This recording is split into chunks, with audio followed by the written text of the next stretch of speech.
درې قسم هلکه داسې دي چې د هغوی دعاګانې نه قبلیږي.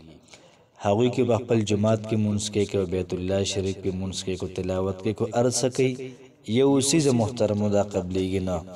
یاد ساتئ چې دا درې قسمه کو نارینه وي، کو دا درې قسمه دا زنانه وي، د دوی دعاګانې، د دوی مونځونه، د قرآن مجید تلاوت یو څیز محترمو دا نه قبلیږي.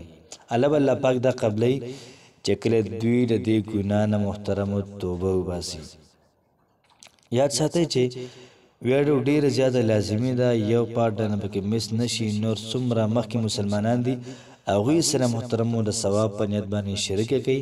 کیدای شي ستا په یو شعر باندې خلک د دې دریو ګناهونو نه واوړي، د هغوی مونځونه، ذکر، یو څه بل څه، الله پاک دا قبول کړي.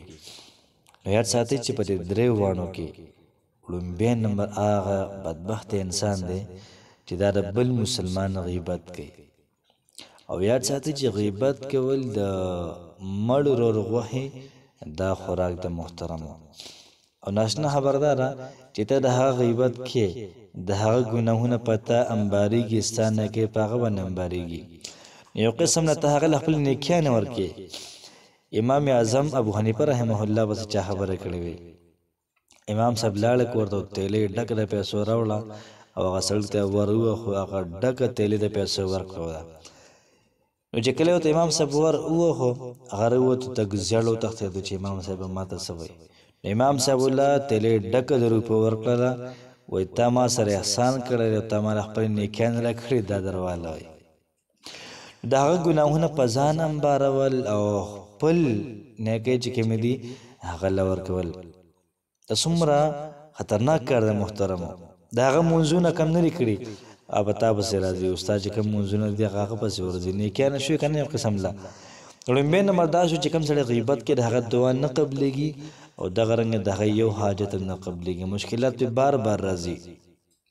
دویم نمبر هغه سړی دی چې دی بل مسلمان سره حسد کوي، بل مسلمان سره نه لګي، بل مسلمان سره خبرې بندوي، بل مسلمان سره ګاډی دی، دی وایي دی پرې ګاډي کې ولې ګرځي. بل مسلمان لږ پاک ګرځي، دی لږ ځان سره دا خبره کوي، ځان لږ خوري چې دی پاک ولې ګرځي. بل سړی په غټ کور کې دی، دا کوشش کوي که نه چې لکه زما کور ورکوټه دی، د پلانکي ډېر غټ کور دی که نه، او داسې دا کور مناسب نه دی. نو هغه محنت کړی، الله پاک ورکړی، ته محنت شروع کړه، تاله هم الله پاک درکړي که نه. نو حسد کول دا ډېره زیاته غټه ګناه ده، ډېره زیاته عظیم شانه ګناه ده محترمو. یاد ساتئ فرمایي چې حسد کوونکي ته خیرې مه کوئ، ځکه چې هغه مخکې نه په اور کې سوځي. خلک اوړه خوري او دی خپل زړه خوري. یاد ساتئ چې چا سره څه احسان وینئ، چا سره څه نعمت وینئ، دا وایي پروردګاره دې سړي دغه نعمت نور هم ورکړي او مال هم راکړي، دا بیا ټیک ده محترمو. خو داسې وایي چې د ده نه والي که مال راکړي که نه راکړي، مال مه راکوي، خو د نه والي دې کې ډېره زیاته سخته ګناه ده. نو دا عادت محترمو یا دا خوی کول دا ډېر بد کار دی. په دې سره الله پاک د انسان دعاګانې نه قبلوي، ځکه دا سړی بې خیره دی. او د الله پاک بندګانو سره محبت شروع کوي، الله پاک به تاسو سره محبت شروع کړي. الله پاک بندګانو نه نفرت نه کوي، ځکه دا بندګان الله پاک پیدا کړي ګناهګار دي، خو د الله ګناهګار دي ستا ګورې نه دي. یاد ساتئ چې حسد کول دا غټه ګناه ده، دا به نه کوو. دریم نمبر هغه نارینه چې د هغوی زنانه بازار کې کولاو مخونه دا ګرځي، د هغوی زنانه په لار روانې کولاو مخونه روانې، په بازار کې کولاو مخ روانې، ستر متر نه کوي. نو کو دی الله پاک نه سوال کوي، الله پاک نه قبلوي، ځکه هلته کې ستا چې کوم عزت دی، ستا چې کوم مین جوهر دی، نو هغوی خپل مخ کولاو کړی، هغوی خپل ستر مات کړی دی.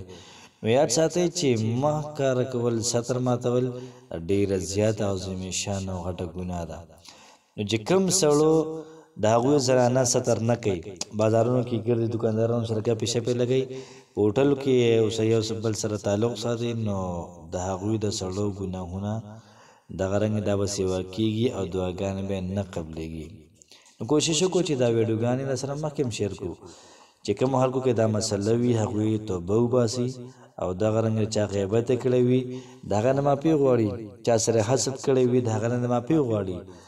دغه رنګې که د چا کو زنانه بار ته وځي بې پردې نو هغوی به پرده کې شي، نو زما به پکې پیدا وشي، استاد هم پکې ډېره زیاته غټه پیدا وشي. د ثواب په نیت باندې ما هم ویډیو ریکارډ کړله، تاسو هم د ثواب په نیت باندې مخکې شریکه کوئ. الله پاک مو خوشحاله ساته. السلام علیکم ورحمة الله وبرکاته.